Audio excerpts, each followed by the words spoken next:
بسم اللہ الرحمن الرحیم۔ اذان بھی جو ہے وہ ایک شاعر اسلام میں سے ہے، اعلان ہے لوگوں کو اللہ کے گھر کی طرف بلانا، نماز کی طرف بلانا، گویا کہ نیکی طرف بلانا، یہ آواز ہے۔ تو اذان کیونکہ اسلام کے اندر نبی پاک صلی اللہ علیہ وسلم نے اس اذان کے کلمات جو ہے وہ ہمیں بتائے ہیں اور سکھائے ہیں، اور نبی پاک صلی اللہ علیہ وسلم کے ہوتے ہوئے ہی یہ اذان پڑھی جاتی تھی۔ صحابہ کرام پڑھتے تھے، حضرت بلال آپ کے پڑھتے تھے، باقی صحابہ کرام اذانیں پڑھتے تھے اور نبی پاک صلی اللہ علیہ وسلم کے ساتھ سامنے ہوتے پڑھتے تھے۔ تو گویا کہ اذان کے کلمے جو ہیں وہ مخصوص ہیں۔ تو آپ صلی اللہ علیہ وسلم نے ارشاد فرمایا کہ ان کلمات کو جس وقت ادا کیا جائے، جب اذان دی جائے، اذان کا مقصد ہی یہ ہے کہ اعلان کرنا۔ تو اعلان سے پہلے اور اعلان شروع بندہ کر دے کہ ایسی اذان دینے لگے ہیں تو اور چیزیں ادا کر لیں گے، تو اللہ تبارک و تعالیٰ نے قرآن مجید میں ارشاد فرما دیا ہے ما آتاکم الرسول فخذوہ وما نہاکم عنہ فانتہوا۔ میرا پیغمبر جو چیز دے تم اس کو پکڑ لو، مضبوطی سے پکڑ لو، اور جس چیز سے منع کر دے اس سے رک جاؤ۔ کیونکہ نبی پاک صلی اللہ علیہ وسلم کے وقت آپ موجود ہوتے تھے، صحابہ کرام اذان پڑھتے تھے، اور اذان وہی ہوتی تھی جو مخصوص کلمے تھے۔ تو آپ نے فرمایا کہ جس وقت یہ کلمہ پڑھا جائے اللہ اکبر، تو تم بھی ساتھ کہو کہ اللہ اکبر اللہ اکبر، اور جس وقت پڑھو اشہد ان لا الہ الا اللہ، تو آپ بھی ساتھ پڑھیں کہ اشہد ان لا الہ الا اللہ۔ جس وقت پڑھ جائے اشہد ان محمد رسول اللہ، تو جس وقت یہ پڑھے تو آپ بھی پڑھیں، یہ پڑھیں اشہد ان محمد رسول اللہ۔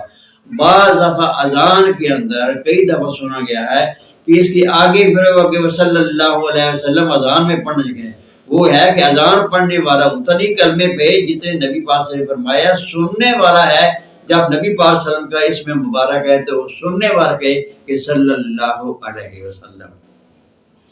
تو گویا کہ اس طرح پڑھے کہ اشہد ان محمد رسول اللہ، حی علی الصلاۃ جب کہا گئے تو وہ انسان کرے لا حول ولا قوت الا باللہ، اور دوسری کہ لا حی علی الفلاح، تو اس وقت بھی سننے والا جو کہ لا حول ولا قوت الا باللہ۔ صبح کے وقت کی اذان جو ہے الصلاۃ خیر من النوم، یعنی اس وقت یہ انسان کے صدقتا و بررتا، آپ نے صحیح کیا ہے اور آپ اس ذمے سے بری ہو چکے ہیں، آپ نے لوگوں کو اطلاع دے دی ہے۔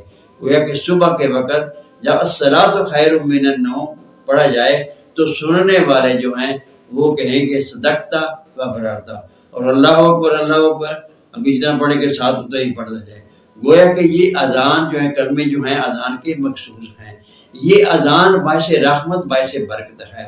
نبی پاک صلی اللہ علیہ وسلم جس وقت آسمانوں پر گئے تو اس وقت پہ آپ صلی اللہ علیہ وسلم نے فرمایا کہ میں نے اذان سنی، فرشتے نے اذان دی، جو زمین و آسمان کے کونے کونے میں اس اذان کو سنا گیا، اور اذان کے الفاظ کے لفظ وہی ہیں جو نبی پاک صلی اللہ علیہ وسلم نے دیے اور جو آج ہم ادا کرتے ہیں۔ اس اذان کے علاوہ اور آگے سے اور پیچھے سے الفاظ جو ہے وہ نہیں ہیں۔ اسی طرح جس وقت آپ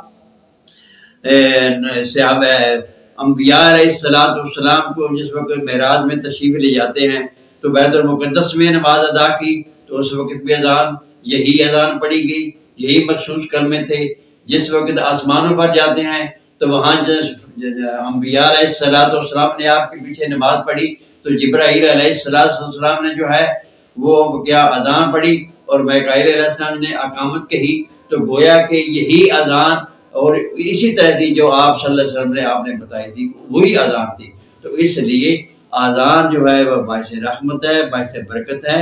جس وقت ہم سنیں تو ہم یہ کلمات کہیں تاکہ کلمات جو ہے وہ باعث رحمت و باعث برکت ہیں۔ اللہ تبارک و تعالی ہمیں نماز کا پابند بنائے، اور اللہ تبارک و تعالی ہمیں صحیح راستے پر چلنے کی توفیق عطا فرمائے، اور جو دین نبی پاک صلی اللہ علیہ وسلم لے کر آئے اس دین حقہ پر مکمل طور پر ہمیں عمل کرنے کی توفیق عطا فرمائے، نہ ہم اس میں کمی کریں نہ ہم اس میں زیادتی کریں۔ وما علینا الا البلاغ۔